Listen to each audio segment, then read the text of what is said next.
Meditation तो history में जो रिकॉर्डेड सिविलाइजेशन है, ओल्डेस्ट रिकॉर्डेड सिविलाइजेशन है, वो है मोहनजोदारो। मोहनजोदारो में जितनी भी मोहरें, जो जिसको हम सील कहते हैं, वो मोहरें निकली हैं, उसके ऊपर भी मेडिटेशन के, योगा के पोस्चर बने हुए हैं। योगा का मतलब ये है इंडिविजुअल नेचर कॉस्मिक नेचर के साथ एक हो जाए, इंडिविजुअल इंटेलिजेंस यूनिवर्सल इंटेलिजेंस के साथ एक हो जाए, दिस इज योगा। जैसे अल्लामा इकबाल साहब कहते हैं, खुदी को कर बुलंद इतना कि हर तकदीर से पहले खुदा बंदे से खुद पूछे बता तेरी रजा क्या है। छोटा क्यों हम सोचें कि ईगो को कंट्रोल करना है, क्यों ना हम ईगो को अनबाउंडेड कर दें। हम ऐसा क्यों सोचें कि नदी नाला ही बनना है, क्यों ना हम अट्यून समुद्र के साथ मिलकर समुद्र ही हो जाए जो है। तो चलती फिरती लाशें भी होती, जो जागा हुआ नहीं है, अंदर से जागा हुआ नहीं है, जो अपने आप को, जो अपने सेल्फ को, प्योर सेल्फ को नहीं पहचानता है, तो मोस्टली हम मरे हुए हैं। और क्या असल कामयाबी क्या है? असल कामयाबी तो इनर हैप्पीनेस है, इनर सेटिस्फैक्शन है। अंदर से आप इत्मीनान, सब्र से भरे हुए, संतोष से भरे हुए, शांत और शुक्र से भरे हुए हैं कि नहीं। माशरे में आजकल जो है ना, वो डिप्रेशन ज़्यादा बढ़ रहा है, और डिप्रेशन की वजह से जो है ना, सुसाइड्स भी हो रही हैं, खुदकुशियाँ कर रहे हैं लोग। इस दौर के अंदर जो है मेडिटेशन की इतनी ज़्यादा अशद ज़रूरत है, जितनी आपको जो है न्यूट्रिशन से भरे हुए फूड की ज़रूरत है। 250 से ज़्यादा इंटरनेशनल यूनिवर्सिटीज़ में ये रिसर्च कंडक्ट हो चुकी है, जो कि दावा करती है कि जो लोग 15 से 20 मिनट रोज़ टीएम करते हैं, मेडिटेशन करते हैं, उनका ब्लड प्रेशर मेंटेन रहता है, उनकी इंसुलिन रेजिस्टेंस जो है उसके ऊपर इफेक्ट आता है। अस्सलाम वालेकुम, नमस्ते दोस्तों, मैं हूं आपका दोस्त संतोष केसरानी। और जिस तरह से आप देखते हैं डिजिटल बोर्डो पॉडकास्ट के अंदर मुख्तलिफ सेलिब्रिटीज़, मुख्तलिफ कहानियाँ, तो यकीनन आज ऐसी एक मुख्तलिफ कहानी और इंटरेस्टिंग कहानी के मालिक योगी अशोक, जिनका ताल्लुक़ जो है हमारे सिंध से है, तो आज उन्होंने हमें वक्त दिया है, तो हम जानेंगे उनकी ज़िंदगी में मुख्तलिफ चीज़ों का एक्सपीरियंस, और योगा पे वो ज़्यादातर काम कर रहे हैं। तो सबसे पहले सर, वेलकम करते हैं आपको पॉडकास्ट में। कैसी तबीयत है आपकी? जी बहुत अच्छी, थैंक यू वेरी मच संतोष केसरानी। मुझे मौका दिया यहाँ पर, ख़ास करके मेडिटेशन यानी कि ट्रांसेंडेंटल मेडिटेशन के ऊपर बात करने के लिए आपने इनवाइट किया, thank you very much. It's my pleasure. और यानी कि आपके चेहरे की मुस्कुराहट हमें बता रही है कि आपकी जो काम, आपका जो एक्सपीरियंस है वो बहुत आला किस्म का है। तो देखा जाए सर, हम पहली बात तो इतनी चीज़ों में उलझे हुए हैं, क्योंकि ज़िंदगी एक कंप्लीट इल्यूजन है। उसको समझने के लिए किसी ने कहा है ना कि अगर ये चीज़ें, अगर इल्यूजन ख़त्म हो जाए तो इंसान जी नहीं सकता, सारी चीज़ें आसान हो जाए। वो जैसे ECG में अगर इस तरह से लाइन अगर सीधी चल जाए तो ख़त्म, दुनिया ही ख़त्म। तो मुझे ये सर बताएं, टीएम पे आप ज़्यादा से ज़्यादा फोकस करते हैं, और हमें बताएं कि व्हाट इज़ द टीएम, और टीएम की जो स्टार्टिंग क्या है, और टीएम हमारी ज़िंदगी में क्यों ज़रूरी है। देखें, ट्रांसेंडेंटल मेडिटेशन एक मेडिटेशन का स्पेसिफिक टाइप है, किस्म है, जो कि सिंपल है, साइंटिफिक है, नेचुरल है, एफर्टलेस है। सही। यानी कि इसमें एफर्ट की ज़रूरत नहीं है। सही। जो कि आप 15 से 20 मिनट आंखें बंद करके कुर्सी पे हों, ज़मीन पे बैठें, पलंग पे, सोफ़े पे, कहीं पर भी बैठ के आप 15 से 20 मिनट आप मेडिटेशन टीएम कर सकते हैं। आप जो है, इसकी खूबसूरती ये है कि इस मेडिटेशन में एफर्ट नहीं है। अच्छा। किसी एफर्ट की ज़रूरत, नेचुरल मेडिटेशन है ये। सही। तो इससे यानी कि हमारी ज़िंदगी में क्यों ज़रूरी है? काफ़ी लोग तो मेडिटेशन नहीं करते, वो भी चल रहे हैं, उनकी भी ज़िंदगी चल रही है। फ़र्क क्या है फिर? बिल्कुल ऐसे ही है। अच्छा सवाल है ये। जैसे हर इंडस्ट्री, हर मशीन जो है वो चलती रहती है, सही। मगर फिर भी वो मेंटेनेंस शटडाउन चाहती है। वो जो है ना, अगर मेंटेनेंस शटडाउन नहीं किया गया तो इमरजेंसी शटडाउन लगते हैं। तो जितनी भी दुनिया की इंडस्ट्रीज़ हैं, मशीनें बनी हैं, उसको बनाने वाली एक ही मशीन है, जिसको हम माइंड कहते हैं। सही। तो इतनी बड़ी ये यूनिवर्स की मशीन है, अगर इसको भी हम मेंटेनेंस शटडाउन नहीं देंगे, इसकी भी ट्यूनिंग हम नहीं करेंगे, तो फिर ये भी कहीं ना कहीं इमरजेंसी शटडाउन की तरफ लेके जाती है माइंड और बॉडी को, जिसको हम कहते हैं कि सडन जो है अटैक हो गए उसको जो है कि। तो आम जिंदगी में भी ज़रूरी है कि आप अपनी जो है माइंड को जो है वो रिलैक्स करें, कुछ मिनट ज़रूर दें, ताकि वो रिफ़्रेश हो, रिलैक्स हो, रीप्रोग्राम हो। इसीलिए मेडिटेशन आजकल की इस भागम दौड़ की ज़िंदगी में बहुत ज़रूरी है। सही। अच्छा सर, देखा जाए मेरा ये सवाल है और कि मेडिटेशन का जो बुनियाद है वो किसने रखा है? क्या हम ये अभी तक जान पाए हैं इसका जो असल किरदार किस पे जाता है? किसने इस पे काम किया? किसने हमें बताया कि ये आपकी ज़िंदगी में इतना ज़रूरी है? देखें, ओवरऑल मेडिटेशन तो इंसान की हर सिविलाइजेशन में मौजूद है। अच्छा। आप देखें, दुनिया की रिकॉर्डेड जो हिस्ट्री में जो रिकॉर्डेड सिविलाइजेशन है, ओल्डेस्ट रिकॉर्डेड सिविलाइजेशन है, हम्म। वो है मोहेंजोदारो और हड़प्पा। हड़प्पा। ठीक है, सही। पूरी दुनिया गवाह गवाही देती है इस बात की। हम्म। और आप देखेंगे कि मोहनजोदारो में जितनी भी मोहरें, जो जिसको हम सील कहते हैं, हम्म। वो मोहरें निकली हैं, तो उसके ऊपर भी मेडिटेशन के, योगा के, योगी के पोस्चर बने हुए हैं। सही। जो जितनी स्पेसिफिक मेडिटेटिव पोजीशन में जो सील के ऊपर तस्वीर है, वो उतनी ही आला और महंगी सील जो है बताई गई है। ओके। तो इसका मतलब ये है कि 5-6 हज़ार साल से जो है इसकी तारीख मिलती है, और ये गवाह है कि ये मेडिटेशन करने वाली कौमें कितनी ज़हीन रही हैं, कितनी क्रिएटिव रही हैं, कितनी प्रोडक्टिव रही हैं, कि आज दिन तक जो है, हम्म। जहाँ पर बहुत सारे मुल्कों में जो है बेसिक जो है फैसिलिटीज़ मौजूद नहीं है, मगर 5-6 हज़ार साल पहले मोहनजोदारो के लोग जो है वो कंबाइंड स्विमिंग पूल के अंदर नहाते थे, जहाँ पर ड्रेनेज सिस्टम थे। जबकि आज इस मॉडर्न दौर में बहुत सारी ऐसी सिटीज़ हैं जहाँ पर पूरा प्रॉपर ड्रेनेज सिस्टम भी नहीं है। तो मुझे ये बताएं कि कितने खुशनसीब और कितने क्रिएटिव और प्रोडक्टिव वो लोग होंगे जो इतनी शानदार ज़िंदगी जी गए हैं, और अपनी पीछे जो है इतनी खूबसूरत सिविलाइजेशन की छाप छोड़ के गए हैं, जिसको हम आज भी फ़ख्र करते हैं, स्टडी करते हैं, दुनिया को बताते हैं। सही। तो मेडिटेशन का बड़ा रोल है। ज़बरदस्त। अच्छा सर, जिस तरह से हम इंग्लिश ग्रामर में पढ़ते हैं सी वाच लुक, यानी देखा जाए तो तीनों की मीनिंग तो सेम है, लेकिन पढ़ते हैं तो अलग अलग जगह पे यूज़ होते हैं तो उसकी मीनिंग चेंज होती है। तो इसी तरह से योगा, ध्यान और इबादत और प्रेयर, तो इनमें भी डिफरेंस है या सब एक ही चीज़ है? देखें, जो योगा वर्ड है, हम्म। योगा का मतलब है यूनियन, अच्छा। यानी कि दो चीज़ों को एक कर देना। सही। यानी कि जहाँ पर समुंदर से उसकी जो है बिछड़ी हुई नदी एक हो जाए, हम्म। नदी और समुंदर जो है उसका संगम एक हो जाए। योगा का मतलब ही यूनियन है, यानी कि जो है इंडिविजुअल को कॉस्मिक के साथ अट्यून कर दे, एक कर दे जो है, यानी कि एक वाहिद फ़र्द जो है पूरी की पूरी इस जो है सुपर नेचर के साथ जो है पूरी की पूरी यूनिवर्स के साथ एक हो जाए। ठीक है, फिर उसके बहुत सारे तरीके हैं जो है ना योगा के अंदर जो है। वैसे 8 जो है लिम्स बताए गए हैं योगा के अंदर जो है ना, यम, नियम, आसन, प्राणायाम, प्रत्याहार, मुख्तलिफ तरीके बताएं। धारणा, ध्यान, समाधि। ठीक है, मगर मोस्टली लोग ये समझते हैं कि योगा का मतलब ये है एक्सरसाइज करना जो है ना। तो एक्चुअली योगा का ही हिस्सा है मेडिटेशन जो मेडिटेशन। है। मेडिटेशन का मतलब ये है ध्यान करना, यानी कि आखिर वाले जो योगा के जो है 3 हिस्से हैं, धारणा, ध्यान, समाधि, वो मेडिटेशन से रिलेटेड हैं इसके अंदर। क्या? तो योगा का मतलब ये है इंडिविजुअल कॉस्मिक के साथ एक हो जाए, इंडिविजुअल नेचर कॉस्मिक नेचर के साथ अट्यून एक हो जाए, इंडिविजुअल इंटेलिजेंस यूनिवर्सल इंटेलिजेंस के साथ एक हो जाए। This is yoga. यानी कि जैसे अल्लामा इकबाल साहब कहते हैं, खुदी को कर बुलंद इतना कि हर तकदीर से पहले खुदा खुदा बंदे से खुद पूछे, बता तेरी रज़ा क्या है। सही। यानी कि आपको नेचर सपोर्ट करने के लिए तैयार है जो है, मगर एक तो शर्त है, आपको नेचर के साथ जुड़ना तो पड़ेगा। आपको प्रेसिडेंट हेल्प करने के लिए तैयार है, मगर प्रेसिडेंट के साथ दोस्ती तो होनी चाहिए ना आपकी, ऐसा ही।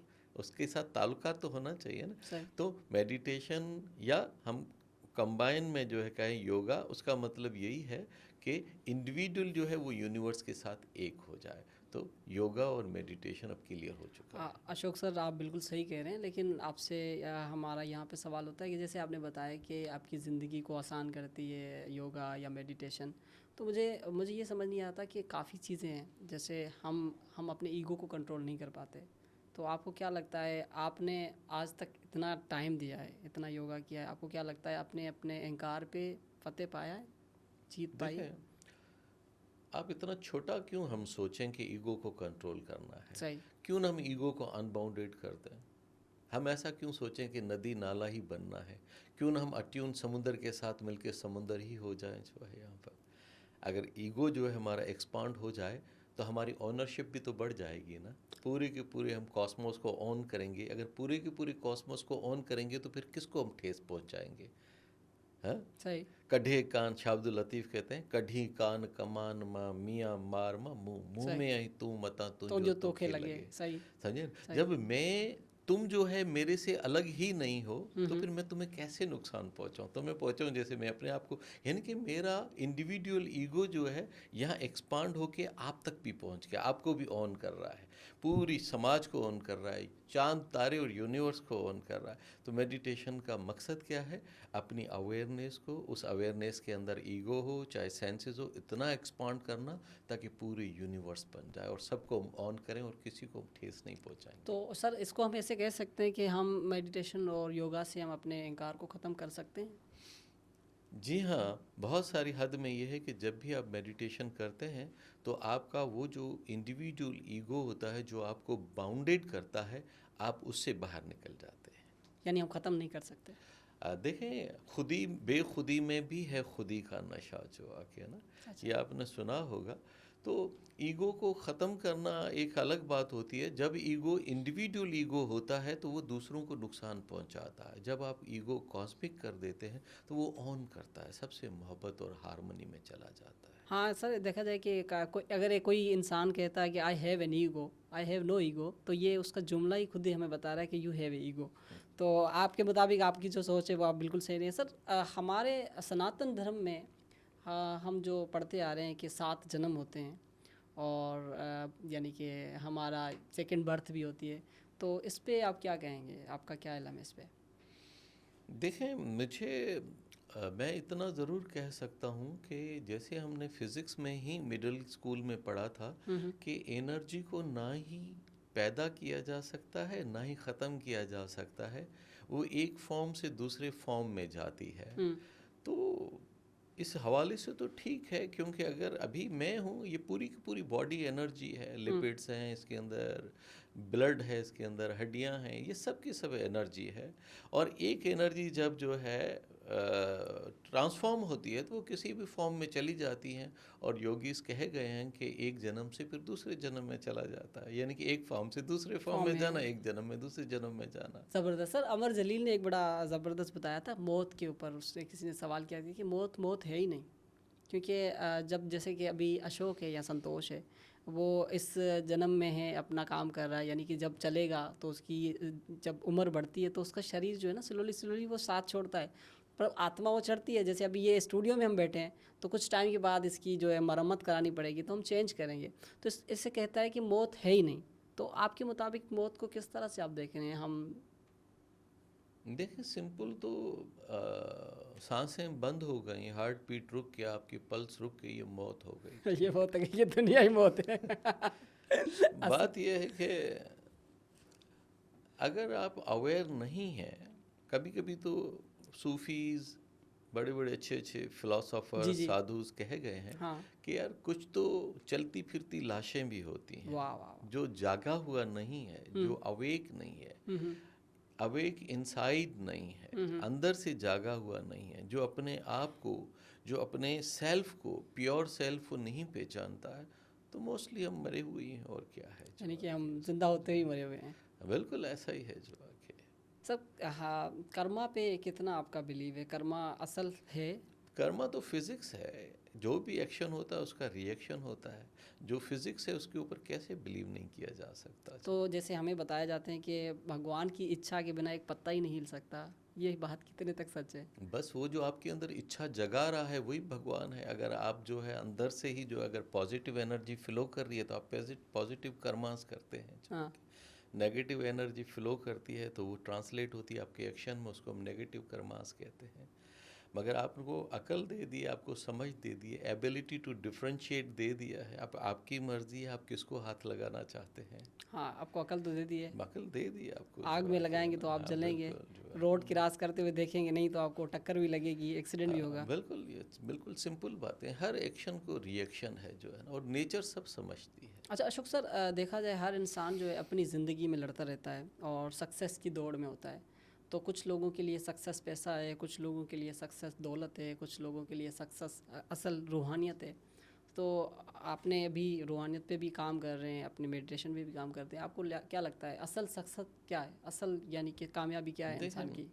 असल कामयाबी तो इनर हैप्पीनेस है, इनर सेटिस्फैक्शन है। अंदर से आप इत्मीनान, सब्र से भरे हुए, संतोष से भरे हुए, शांत और शुक्र से भरे हुए हैं कि नहीं है।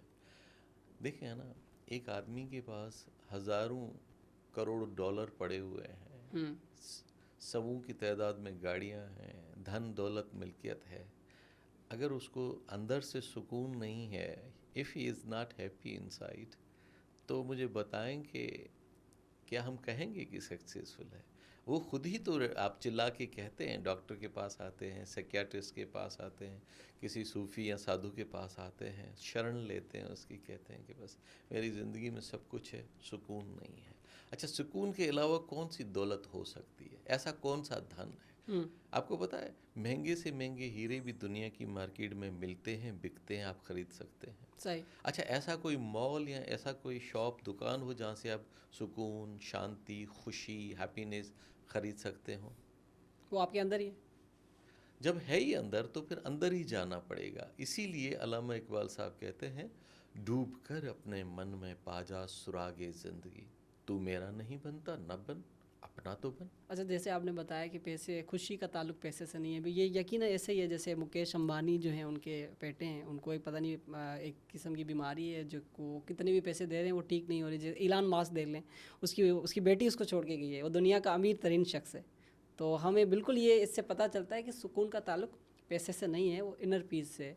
पैसा एक टेम्परेरी फैसिलिटेट कर सकता है, जी। पैसा जो है वो मीडियम बन सकता है कि आप वहाँ एक ब्रिज का काम कर सकता है।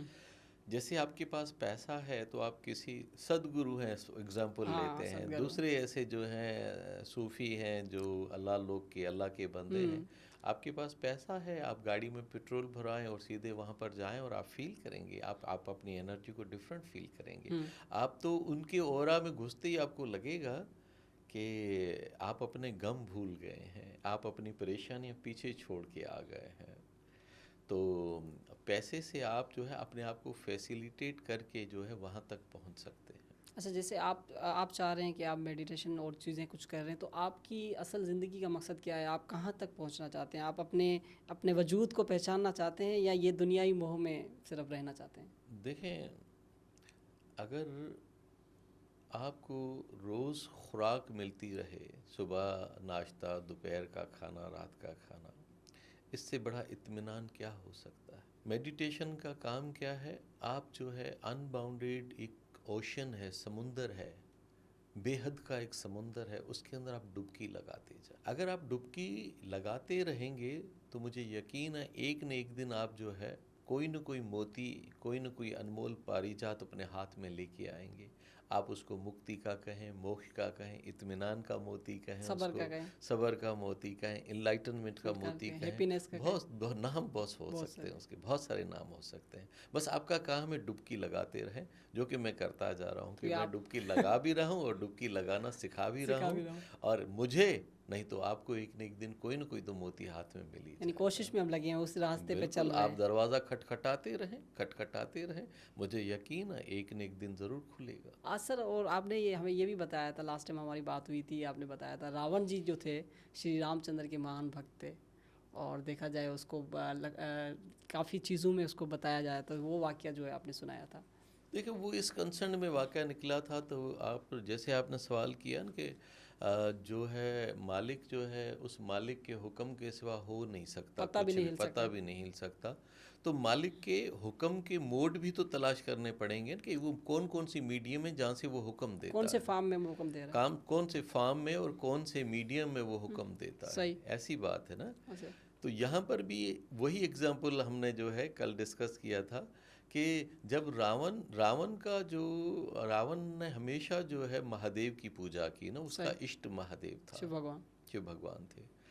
तो ऐसा मैंने भी जो है डिफरेंट बुक्स में पढ़ा कि जब आखिर समय में वो मरने लगा, तब आके उसने जो है महादेव का ध्यान किया। जब उसको महादेव के दर्शन हुए तो उन्होंने सवाल पूछा रावण ने कि हे महादेव, मैंने हमेशा आपकी सेवा की है, आपकी पूजा की है, और आपने मुझे ये क्यों नहीं बताया कि मैं जो है श्री राम से जो है दुश्मनी न पालूं, जो आके ये आपके प्रिय हैं, जो सही। आके ये भगवान ने इसे नहीं करूं।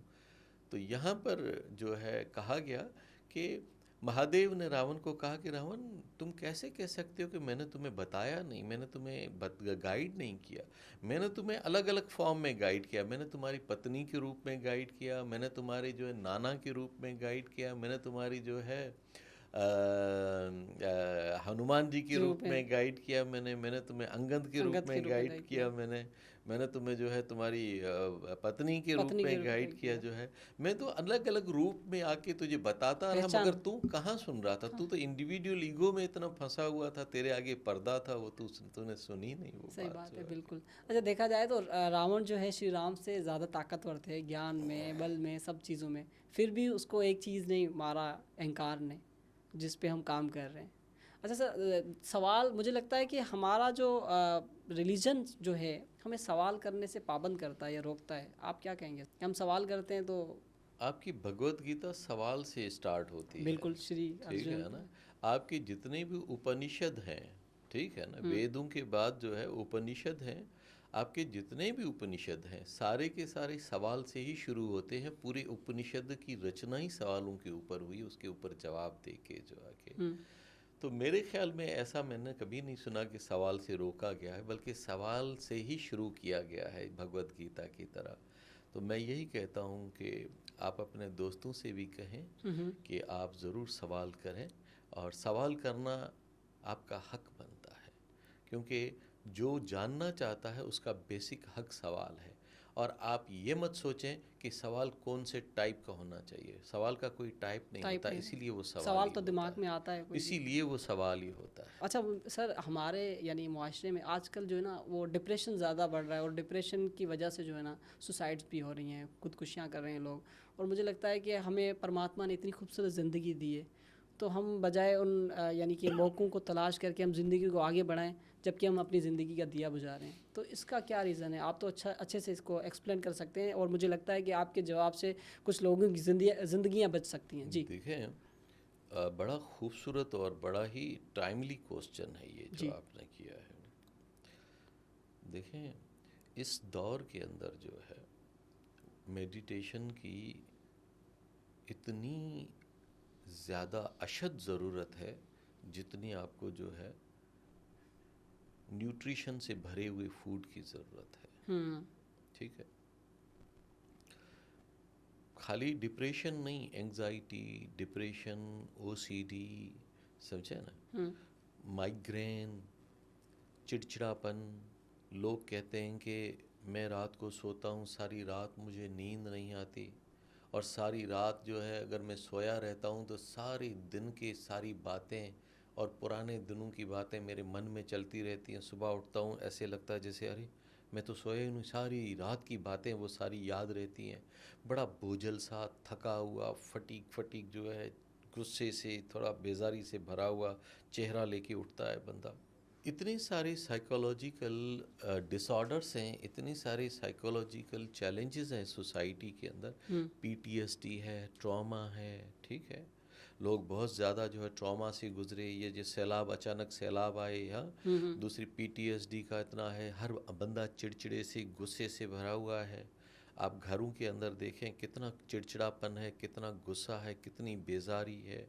आप ऑफिसेज में देखें कितनी बेजारी है। यानी कि इतनी मुश्किल बनती जा रही है इसी बातों की वजह से कि बंदा जाए तो कहाँ जाए। इसीलिए यही है कि अगर इस बॉडी में बीमार होने की अगर खासियत है तो ज़रूर इस बॉडी में ठीक होने की भी तो खासियत होगी ना। सही, ठीक है ना। और आजकल तो दुनिया इस नतीजे पे पहुंची है कि जितनी आपकी फार्मेसी में दवाएं बनी नहीं है दुनिया के अंदर, उससे कई गुना दवाइयाँ जो है नेचुरल मेडिसिन जो है इस बॉडी के अंदर, इस नर्वस सिस्टम में छुपी हुई है। क्या बात है। तो क्यों ना हम अंदर की ही नर्वस सिस्टम को, अंदर की ही बॉडी के अंदर छुपी हुई जो नेचुरल जो है यूनिवर्सल फार्मेसी है, उसको क्यों ना हम जगाएं। मेडिटेशन जो है वो रास्ता है, मेडिटेशन वो टेक्निक है, ट्रांसीडेंटल मेडिटेशन वो टेक्निक है जो आपको इसको बेनिफिट्स देती है। अभी तो 700 से ज़्यादा साइंटिफिक रिसर्च जो है हो चुके हैं जिन्होंने ये साबित कर दिया है। 250 से ज़्यादा इंटरनेशनल यूनिवर्सिटीज़ में और दूसरे जो है रिसर्च इंस्टीट्यूट्स में ये रिसर्च कंडक्ट हो चुकी है जो कि दावा करती है। और ये जो रिसर्च है 150 से ज़्यादा ग्लोबल रिसर्च जो जर्नल्स हैं उसमें पब्लिश हो चुकी है रेफरेंस के साथ, सही। जो कि ये दावा करती है कि जो लोग 15 से 20 मिनट रोज़ टीएम करते हैं, मेडिटेशन करते हैं, उनका ब्लड प्रेशर मेंटेन रहता है, उनकी जो है इंसुलिन रेजिस्टेंस जो है उसके ऊपर इफ़ेक्ट आता है। उसको अमेरिकन हार्ट एसोसिएशन ने, अभी आप गूगल करेंगे ना मेरी बातों के दौरान, आप खूब सारी चीज़ें देखते जाएंगे कि अमेरिकन हार्ट एसोसिएशन कहती है कि जो लोग 15 से 20 मिनट टीएम करते हैं 47% हार्ट अटैक चांसेस जो है, ये पुरानी रिसर्च बता रहा हूँ, नई रिसर्च में और ज़्यादा जो है इसके बताए गए हैं इनसे ज़्यादा, कि पुरानी रिसर्च के साथ 47% हार्ट अटैक चांसेस डिक्रीज़ हो जाते हैं। अच्छा, एक और रिसर्च ये बताती है कि जिसको हार्ट अटैक हो चुका है अगर वो मेडिटेशन टीएम स्टार्ट करता है तो पता चला कि उनको भी जो है 46% जो है री अटैक होने के चांसेस कम हो जाते हैं। एंग्जाइटी जो है वो डिक्रीज होती है, डिप्रेशन जो है उसका, उससे वो बंदा निकलने में टीएम उसको हेल्प करता है। शदीद से शदीद माइग्रेन जो होता है उसको जो है सेटल डाउन करने में टीएम हेल्प करता है। जो टीएम कोई डॉक्टर नहीं है, मगर टीएम आपके अंदर की जो है फार्मेसी, अंदर की जो ताकत को जगा देता है, जो कि आपकी इन सारी चीज़ों को जो है सेटल करने के अंदर आपको हेल्प करती है। इतनी सारी रिसर्च है टीएम की सर। बिल्कुल आप सही कह रहे हैं, लेकिन कुछ ऐसे लोग हैं जो मुझे लगता है कि दुनिया में इतने लोग हैं जो तो टीएम नहीं करते हैं, वो भी ठीक है, वो भी ज़िंदगी गुजार रहे हैं, उनको तो कभी हार्ट अटैक भी नहीं होता। आप ये दावा करते हैं कि आप टीएम स्टार्ट करो या आप योगा करो तो आपको हार्ट अटैक नहीं होगा, आप डिजीज़ से बचेंगे। तो कुछ हमारे गांव में इतने बच्चे हैं जो कि इतना, यानी कि उनको पीने के लायक पानी नहीं होता, वो भी पीते हैं, वो भी उनकी ज़िंदगी बसर हो रही है। देखें, ये रिलेटिव मैंने बेनिफिट्स आपको बताए हैं कि आपके माइंड और बॉडी पे क्या इफ़ेक्ट होते हैं। सही। ठीक है। जो लोग आप कहते हैं कि पानी भी अच्छा उनको मयसर नहीं है, वो पीते हैं, जीते हैं, तो मेरे गांव में भी भेड़ बकरियां हैं जिनको साफ़ पानी मयसर है ही नहीं, वो भी जीते हैं, बच्चे पैदा करती हैं, बढ़ती हैं, दूध भी देती हैं। मगर मेडिटेशन में जब लोग आते हैं तो उनकी अवेयरनेस जो होती है वो एक्सपांड होती है। ठीक है, उसकी छुपी हुई क्रिएटिविटी, क्रिएटिव इंटेलिजेंस है, वो जागने लग जाती है। जब ये जागती है तो आम जिंदगी के अंदर वो एक्शन में आती है। अच्छा। तो जिंदगी को कामयाब करने के लिए एक ही क्रिएटिव एक्शन काफ़ी होता है। जैसे किसी मार्क जुकरबर्ग के माइंड में फेसबुक का आइडिया आ जाए, इलॉन मस्क के माइंड में जो है रॉकेट का आइडिया आ जाए जो है, और किसी के माइंड के अंदर जो है व्हाट्सएप बनाने का आइडिया आ जाए, तो पूरी की पूरी ज़िंदगी, नस्लें चेंज हो जाती हैं उसकी। देखो, आप अपने हिस्से का दिया जला रहे हैं, हम अपनी कोशिश करते हैं, हम हमारे हिस्से में जो हमें मिलता है या हमें जो ज्ञान के हिसाब से या हमारे जो एक्सपीरियंस के हिसाब से हम कोशिश करते हैं कि लोगों की ज़िंदगी आसान करें। मेडिटेशन एक ऐसा तरीका है, मुराकबा, रूहानियत, और ये जैसे कब बुले शाह ने कहा, चाह गई चिंता मटी मनवा बेपरवाह, जिनको कछु नहीं चाहिए वही शहनशाह। तो हम उस लेवल तक भी पहुँचेंगे, लेकिन ये पहले तो एक रास्ता क्या करें। यकीन माने कि मुझे बहुत अच्छा लगा आपसे बात करके, और ये तो एक देखा जाए तो बड़ा एक लंबा ही पॉडकास्ट चला जाएगा, लेकिन हम कोशिश करते हैं ये ज्ञान लोग सुने और इसका जो फीडबैक आए। तो सर बहुत शुक्रिया, आपने टाइम दिया। बहुत बहुत शुक्रिया। मैं इतना ज़रूर कहूँगा कि अभी तो हम जो है वो सिंधी में कहते हैं ना, होका करण मुँह वस ही कुछ है ना। हाँ, होका करण मुँह वस। हाँ, समझा ना। अभी हम लोगों को कह रहे हैं कि भाई आप मेडिटेशन करो, इंडिविजुअल लोग मेडिटेशन करो, साइकोलॉजिकल फिज़िकल जो डिसऑर्डर्स हैं उससे बचें, सही। अपनी समझ को, अपने शऊर को जो है वो ज़्यादा उजागर करें, क्योंकि ज़िंदगी शऊर के हिसाब से चलती है। बिल्कुल। Quality of life depends on the quality of consciousness. समझा ना? सही। जैसा शऊर होगा ना, वैसी ही ज़िंदगी की क्वालिटी भी वैसी होगी जैसा क्वालिटी का शऊर होगा। बिल्कुल। दुनिया तो इस नतीजे पे पहुंच चुकी है कि अगर कुछ लोग साथ में बैठकर मेडिटेशन करते हैं, टीएम करते हैं, अगर ग्रुप में बैठ के करते हैं, तो वो इतनी पॉजिटिव एनर्जी को इन्फ्लुएंस करते हैं, उनमें से इतनी मेडिटेशन के दौरान पॉजिटिव एनर्जी निकलती है, वो पूरी के पूरे एटमॉस्फेयर को पॉजिटिव करती है। उसके इफ़ेक्ट क्या आते हैं? उससे जो है क्राइम कम होता है, टेररिज्म कम होता है, रोड एक्सीडेंट कम होता है, फैलती हुई रोज़ की छोटी मोटी जो बीमारियां हैं उसके ऊपर इफ़ेक्ट आता है। और सबसे बड़ी बात यह है कि आपकी सोसाइटी में पॉजिटिव ट्रेंड्स जो होते हैं वो लागू होने लग जाते हैं। ठीक है?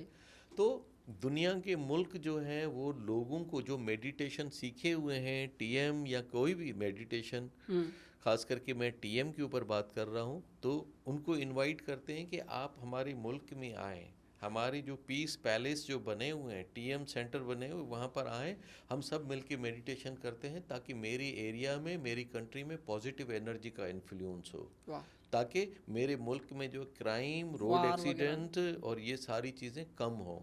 आप अभी जाके इंटरनेट पे सर्च करें कि मेडिटेशन क्या किसी मुल्क में पीस ला सकती है, तो वो आपको बहुत सारी साइंटिफिक रिसर्च नज़र आ जाएंगी कि जहाँ जहाँ टीएम किया गया, वाशिंगटन डीसी में हज़ारों लोगों ने बैठ के टीएम किया और उसकी रिसर्च में पता चला कि रोड एक्सीडेंट कम हो गए, नेचुरल डिज़ास्टर कम हो गए, क्राइम का रेट कम हो गया है, चोरी चकारियाँ कम हो गई हैं। और आप तो कहते हैं, आपके पास तो कहते हैं कि जहाँ पर बुद्धा मेडिटेशन करते थे, कोसों दूर तक जो है चोर चोरी नहीं कर सकता था, इतना पॉजिटिव ऑरा बन जाता था जो आके। हमारे पास तो एग्जाम्पल है इन चीज़ों के, जो है ना। मगर दुनिया ये साइंटिफिक रिसर्च कर चुकी है। अंतालिया तुर्की में भी लोगों को इनवाइट किया गया कि 2-3 हज़ार लोग बैठ के मेडिटेशन करें ताकि थर्ड वर्ल्ड वॉर ना हो, और आसपास के गल्फ कंट्रीज़ तक जो है आदमी का पीसफुल जो है इन्फ्लुएंस, पीसफुल एनर्जी जाए वहाँ तक। आप कहेंगे कैसे जाएगी? देखें, पीसफुल एनर्जी आपने कभी कभी देखा नहीं है, बड़ी जो पीसफुल और बड़ी सब्र से, शांति से भरे हुए लोग होते हैं, उनके साथ बैठते हैं तो आपको इफ़ेक्ट फील होता है उसका। एक जो है नॉर्मल एग्जाम्पल ऐसा है, कभी कभी आप जो है गाड़ी चलाते चलाते सिग्नल पे खड़े होते हैं, तो एक आदमी अपने आप को ज़ख्मी करके, पट्टियाँ बांध के, अजीब से जो है फोड़े, ज़ख़म वगैरह, खून के निशान बना के, इतना दुख और डरावना जो है रूप बना के भीख मांगने के लिए आपके पास खड़ा होता है। आप जैसे ही उसकी तरफ देखते हैं तो आपके खुद रोंगटे खड़े हो जाते हैं, आप मन ही मन में अल्लाह अल्लाह करते हैं कि अल्लाह माफ़ी दे यार, ये कैसा। मुझे ये बताएं, वो दुख आपका है क्या? वो दुख आपका तो नहीं है ना, वो दुख उसका है ना। इसका मतलब ये है कि आपने फील किया, मतलब दुख से भरा हुआ इंसान दुख फैला सकता है, तो क्या सुख से भरा हुआ इंसान, पीस से भरा हुआ इंसान पीस क्यों नहीं फैला सकता? फैला सकता है, यकीन। कि पीसफुल एनर्जी नहीं फैल सकती? फैल सकती है ना।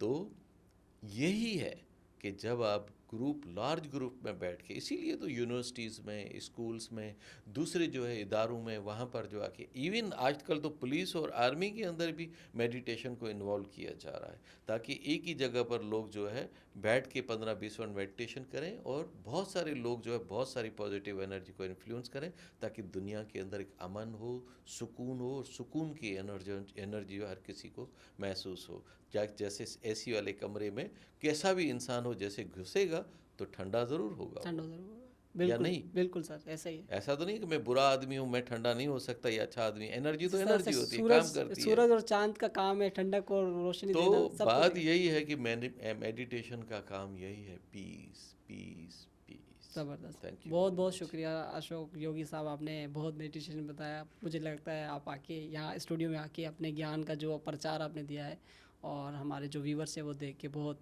इसमें हासिल करेंगे, उनको सीखने के लिए। थैंक यू सो मच, अच्छा लगा मुझे। Thank you very much. Thank you.